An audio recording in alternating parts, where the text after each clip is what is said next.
Hey, what's going on YouTube? This is Blood Phantom 81. Thank you for checking into my channel. Today I want to do a walkthrough of my $3,000 M1 Finance portfolio, which has done pretty well. So I've had this thing now for about 2 months, so since May 4th, which is maybe 2 months and a week ago. And the performance has been really solid, so that's a plus 7% performance, which puts me at $168 profit. And I don't really put that much effort into the M1 Finance account. You basically just schedule your deposits, and the deposits happen at 9 a.m. or whenever the market opens in your time zone. And it just transfers money into your M1 Finance account. It goes into the pie as necessary, and boom, that's pretty much it. The only thing you have to do is pick the stocks that you want to invest in. But personally, to me, that's the most fun part of it. The fact that I can just go to work or not really have to pay attention to it and watch my investments grow is pretty remarkable. The cool thing is that you can invest daily, so you can get your dollar cost averaging as quickly as possible. So overall, I'm really liking this thing. I put most of my money into Robinhood, if you guys have seen my other videos, but I think it's great to diversify, and I'm getting a real taste for what investing is actually like, because I don't plan on selling these stocks for a long time, and I have never sold anything on my M1 Finance account, whereas on my Robinhood account, I'm a pretty active stock trader. But anyway, it's been a lot of fun having this, and so today I want to walk through a few of my different types of allocations, of which I have 3. So the first type of allocation I have is for aggressive stocks, and so this is for things like Microsoft, Nvidia, Netflix, Amazon, things like that. I'm actually not going to talk about that pie today because I'll be shifting my focus away from that allocation. Even though this allocation has netted me the most out of any of the other ones, so this is $88 out of $166, so that's over 50% of my gains just from the aggressive pie. But I do think the market is going to take off soon, and I want to start investing into more high dividend stocks for that reason. So basically, I feel comfortable with the amount of money I have. I think $1,000 is relatively a pretty comfortable spot, comparatively to the rest of the account. So yeah, I'll leave it at that. But yeah, so I do want to talk about my other 2 main allocations.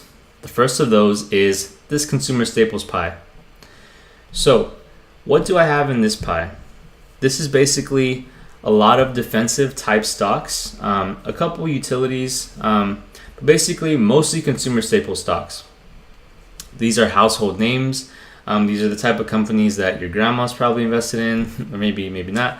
My grandma doesn't invest, or probably doesn't even know what the stock market is. So the first stock here is Procter & Gamble. Procter & Gamble is 10% of this entire pie, and this is probably one of my favorite stocks of all time. A lot of these consumer staple stocks have taken a beating over the last 6 months, and you can say so what? So has the entire market. No, but I mean these have really gone down and haven't really recovered their gains. So I think about a couple months ago, I've been talking about these types of stocks a lot because of the dip that they're currently in. At its low, I think Procter & Gamble's dividend yield was about 4%, which is really enticing for me. This is a type of company that increases their dividends year after year, and they've been doing it for a really long time. I'm talking maybe around 30 years or so. So if you can get a 4% dividend yield at any time, that's a steal to me. So I was really happy to invest in these. And like I said, a lot of them are on a dip. So Procter & Gamble's on a dip, Pepsi's on a dip. Where are we at with Pepsi? So this one's at around 3%, but around the low, it was around 4%. And look how much of its dip it's already recovered. To me, when I saw that, I was like, okay, I gotta start investing as much as I can into these consumer staple stocks.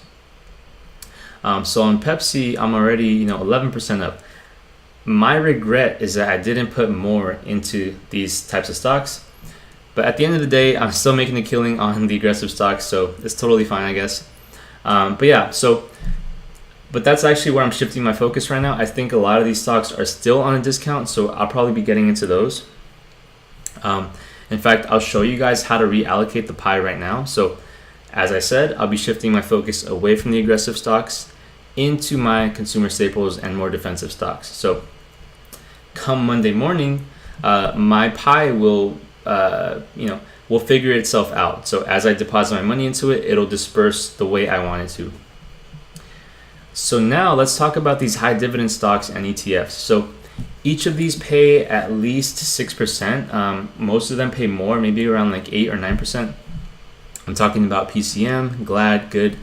Basically, the point of this is to have a consistent stream of income. Number one, obviously that's always really nice, but I want my investments to pay for themselves, and I want them to invest within themselves as well.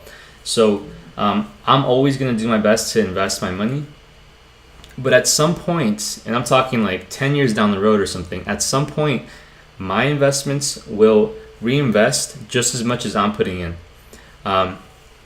And even further out, they're going to invest more than I'm currently putting in. Still a long way to go, but basically around the 15th of the month, I do get paid like a few dollars, actually, maybe $4 or $5 or something. Let's take a look at the last time I had a pretty big payday. Not that day. I think it was this day, yeah. So this was on July 2nd. So this was at the beginning of the month. Look at all these dividends paying me. And again, the awesome thing about M1 Finance is that you don't actually have to do anything. It's you deposit your money and your money gets allocated where you want it to. Just a very casual way to make money. So here we go. So yeah, my bigger players are GOOD, GLAD, GOF, and GAIN. So yeah, that's $450 on the 2nd. And what else did I get here? And this is $124 on July 3rd. So that's about $5 to $6 within a matter of 2 days. Maybe next year it'll be, I don't know, $12 or something like that. But that's the most fun part about M1 Finance is seeing the amount of dividends grow, and it feels really cool. So yeah, that's pretty much it. You guys can screenshot these holdings, do your research on some of these, invest in those that you feel comfortable in. Don't do anything I tell you to do, or don't do things just because I do them. But go for it if you want. But yeah, so the last thing I want to say is, so currently the way I have it set up is I'm investing money every single day. The other thing is that I'm investing everything that I earn, and if you're not doing that, you're not taking full advantage of what M1 Finance has to offer. If you do get a very small dividend, such as something like 50 cents, you really can't do anything with that 50 cents in another standard brokerage such as Robinhood. So the fact that every single penny can work for you is huge, and that's something that's really important to me.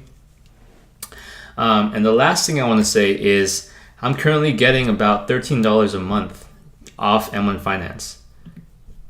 And so I created my own little spreadsheet here. And I made a video on how to do this, so I'll link that in the description below.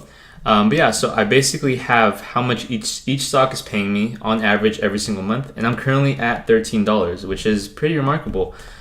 So I can't wait to see this thing get to like $20 and $50 and $100 and so forth. But yeah, I'm having a blast with this account. So yeah, let me know if you have any questions on M1 Finance. If you do want to open your own account, you can use my referral link in the description below. We both get $10, so it would really help me out, and it'll help you out, of course, obviously. But yeah, thank you so much for watching this video, and I hope you have a great night.